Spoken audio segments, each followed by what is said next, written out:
आज हम आपको श्रीमद् भागवत महापुराण में भगवान शिव और दक्ष प्रजापति का मनोमालिन्य सुनाते हैं। तो आप सभी ध्यानपूर्वक कथा को श्रवण करें और धर्म लाभ प्राप्त करें। विदुर जी ने पूछा कि ब्राह्मण प्रजापति दक्ष तो अपनी लड़कियों से बहुत ही स्नेह रखते थे, फिर उन्होंने अपनी कन्या सती का अनादर करके शीलवानों में सबसे श्रेष्ठ श्री महादेव जी से द्वेष क्यों किया? महादेव जी भी चराचर के गुरु और वैर रहित शांत मूर्ति आत्माराम और जगत के परम आराध्य देव हैं। उनसे भला कोई क्यों वैर करेगा? भगवान उन ससुर और दामाद में इतना विद्वेष कैसे हो गया, जिसके कारण सती ने अपने प्राणों तक की बलि दे दी?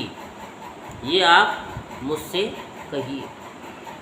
तो मैत्री जी ने कहा कि विदुर जी, पहले एक बार प्रजापतियों के यज्ञ में सब बड़े बड़े ऋषि देवता मुनि और अग्नि आदि अपने अपने अनुयायियों के सहित एकत्रित तो हुए थे। उसी समय प्रजापति दक्ष ने भी उस सभा में प्रवेश किया।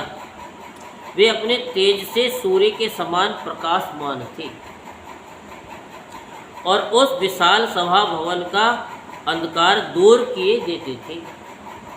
उन्हें आया देखकर ब्रह्मा जी और महादेव जी के अतिरिक्त अग्नि प्रयतन सभी सभासद उनके तेज से प्रभावित होकर अपने अपने आसनों से उठकर खड़े हो गए। इस प्रकार समस्त सभासदों से भली भांति सम्मान प्राप्त करके तेजस्वी दक्ष जगत पिता ब्रह्मा जी को प्रणाम कर उनकी आज्ञा से अपने आसन पर बैठ गए।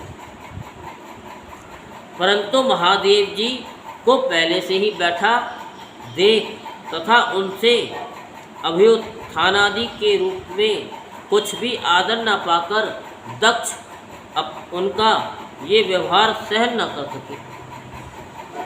उन्होंने उनकी ओर टेढ़ी नज़र से इस प्रकार देखा कि मानो उन्हें वे क्रोधाग्नि से जला डालें।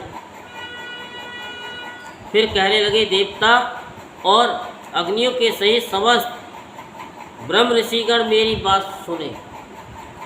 मैं ना समझी या द्वेषवश नहीं कहता, बल्कि शिष्टाचार की बात कहता हूँ। ये निर्लज्ज महादेव समस्त लोकपालों की पवित्र कीर्ति को धूल में मिला रहा है। देखिए, इस घमंडी ने सत्पुरुषों के आचरण को लांछित एवं मटियामेट कर दिया है। बंदर के से नेत्र वाले इसने सत्पुरुषों के समान मेरी सावित्री सरीखी मृगनयनी पवित्र कन्या का अग्नि और ब्राह्मणों के सामने पाणी ग्रहण किया था। इसलिए ये एक प्रकार मेरे पुत्र के समान हो गया है। उचित तो ये था कि ये उठकर मेरा स्वागत करता, मुझे प्रणाम करता, परंतु इसने वाणी से भी मेरा सत्कार नहीं किया। हाय, जिस प्रकार शूद्र को कोई वेद पढ़ा दे, उसी प्रकार मैंने इच्छा न होते हुए भी भावी बस इसको अपनी सुकुमारी कन्या दे दी। इसने सत्कर्म का लोप कर दिया, ये सदा अपवित्र रहता है, बड़ा घमंडी है और धर्म की मर्यादा को तोड़ रहा है। ये प्रेतों के निवास स्थान भयंकर शमशानों में भूत प्रेतों को साथ लिए घूमता रहता है। पूरे पागल की तरह सिर के बाल बिखेरे नंग धड़ंग भटकता है, कभी हंसता है तो कभी रोता है। ये सारे शरीर पर चिता की अपवित्र भस्म लपेटे रहता है। गले में भूतों के पहनने योग्य नरमुंडों की माला और सारे शरीर में हड्डियों के गहने पहने रहता है। ये बस नाम भर का ही शिव है, वास्तव में है पूरा अशिव। अमंगल रूप जैसे ये स्वयं मतवाला है, वैसे ही इसे मतवाले ही प्यारे लगते हैं। कौन? मतवाले ही प्यारे लगते हैं। भूत प्रेत प्रमथ आदि निगरे तमोगुणी स्वभाव वाले जीवों का ये नेता है। अरे मैंने केवल ब्रह्मा जी के बहकावे में आकर ऐसे भूतों के सरदार, आचारहीन और दुष्ट स्वभाव वाले को अपनी भोली भाली बेटी ब्याह दी। श्री मैत्री जी कहते हैं, विदुर जी, दक्ष ने इस प्रकार महादेव जी को बहुत कुछ बुरा भला कहा, तथापि उन्होंने इसका कोई प्रतिकार नहीं किया। वे पहले की भांति निश्चल भाव से बैठे रहे। तो भोले भंडारी है। इससे दक्ष के क्रोध का पारा और भी चढ़ गया और वे जल हाथ में लेकर उन्हें शाप देने को तैयार हो गए। दक्ष ने कहा, ये महादेव देवताओं में बड़ा अधम है, अब से इसे इंद्र, उपेंद्र आदि देवताओं के साथ यज्ञ का भाग न मिले। इसी शाप के कारण जब हवन होता है तो इधर उधर सामग्री फैल जाती है, तो वो भोले बाबा के नाम की निकलती है। वो उठा करके फिर हवन में नहीं डालती। पता लग गया आपको? हवन होता है तो बाहर गिर जाती है ना हवन कुंड की बाहर, तो भोले बाबा का भाग निकलता है, ऑटोमेटिक ही निकलता है। उपस्थित मुख्य सभासदों ने उन्हें बहुत मना किया, परंतु उन्होंने किसी की नहीं सुनी। महादेव जी को शाप दे दिया। फिर वे अत्यंत क्रोधित हो उस सभा से निकलकर अपने घर चले गए। जब शंकर जी के अनुयायियों में अग्रगण्य नंदीश्वर को मालूम हुआ कि दक्ष ने शाप दिया है, तो वे क्रोध से तमा उठे और उन्होंने दक्ष तथा उन ब्राह्मणों को जिन्होंने दक्ष के दुर्वचनों का अनुमोदन किया था, बड़ा भयंकर शाप दिया। वे बोले, जो इस मरण धर्मा शरीर में ही अभिमान करके किसी से भी द्रोह न करने वाले भगवान शंकर से द्वेष करता है, वे भेद बुद्धि वाला मूर्ख दक्ष तत्व ज्ञान से विमुख ही रहे। तत्व ज्ञान से ये चातुर्मास्य यज्ञ करने वाले को अक्षय पुण्य प्राप्त होता है आदि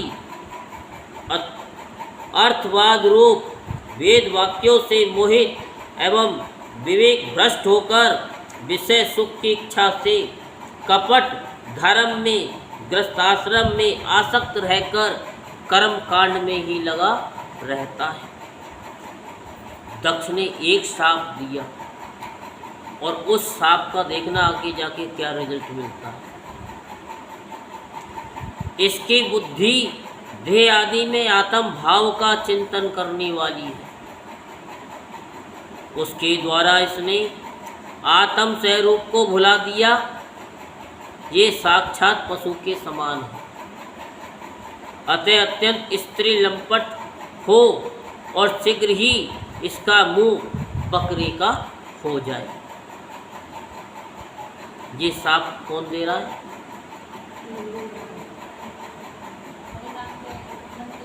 नंदी महाराज। ये मूर्ख कर्म में अविद्या को ही विद्या समझता है, इसलिए ये और जो लोग भगवान शंकर का अपमान करने वाले इस दुष्ट के पीछे पीछे चलने वाले हैं, वे सभी जन्म मरण रूप संसार चक्र में पड़े रहे। वेदवाणी रूप लता फल श्रुति रूप पुष्पों से सुशोभित है, उसके कर्म फल रूप मनोमोहक गंध से इनके चित्त क्षुब्ध हो रहे हैं। इससे ये शंकर द्रोही कर्मों के जाल में ही फंसे रहे। ये ब्राह्मण लोग भक्ष के विचार को छोड़कर केवल पेट पालने के लिए ही विद्या तप और व्रतादि का आश्रय ले तथा धन शरीर और इंद्रियों के सुख को ही सुख मानकर उन्हीं के गुलाम बनकर दुनिया में भीख मांगते भटका कर। सारी बात समझ में? नंदी ने किसी को नहीं छोड़ा। नंदीश्वर के मुख से इस प्रकार ब्राह्मण कुल के लिए शाप सुनकर उसके बदले में भृगु जी ने ये दुस्तर शाप रूप ब्रह्मदंड दिया। जो लोग से भक्त हैं तथा जो उन भक्तों के अनुयायी हैं, वे सत शास्त्रों के विरुद्ध आचरण करने वाले और पाखंडी हो। जो लोग सोचार विहीन मंदबुद्धि तथा जटा राग और हड्डियों को धारण करने वाले हैं, वे ही शैव संप्रदाय में दीक्षित हों, जिसमें सुरा और आसव ही देवताओं के समान आदरणीय है। अरे तुम लोग जो धर्म मर्यादा के संस्थापक एवं वर्णाश्रमियों के रक्षक वेद और ब्राह्मणों की निंदा करते हो, इससे मालूम होता है तुमने पाखंड का आश्रय ले रखा है।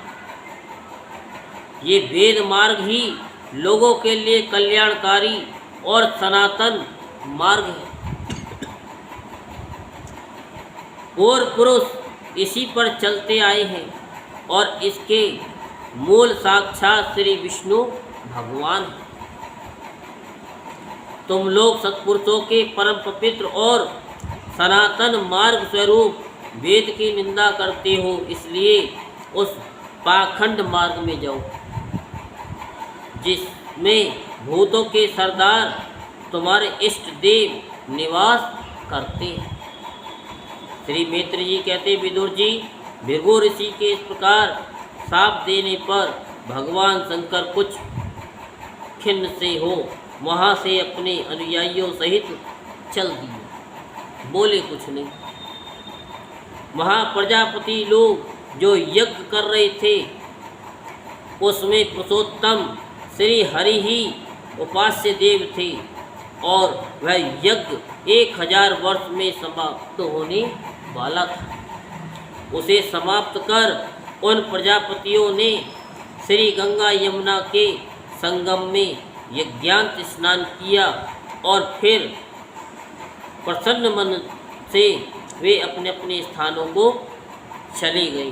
बोलो वृंदावन बिहारी लाल की जय, बोलो बांके बिहारी लाल की जय। जय श्री राधेश्याम, जय जय श्री राधेश्याम, जय जय श्री राधेश्याम।